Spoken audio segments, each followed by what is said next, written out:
So today I'm about to show you how to change a source name inside NotebookLM. First, open NotebookLM and jump into your active workspace.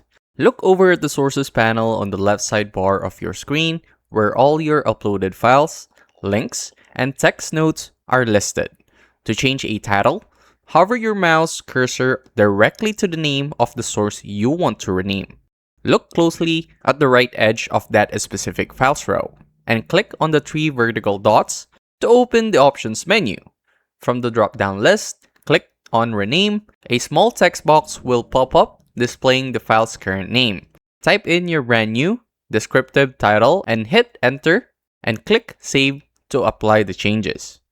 Pro tip, giving your sources clear, unique names is a massive hack for getting better AI answers. If you leave a file named something messy, the AI will struggle to reference it cleanly. And that's it. That's how to change a source name inside NotebookLM. If this helped you out, make sure to like, subscribe for more quick tutorials like this, and comment down below what other topics you want me to break down next. I'll see you on the next one.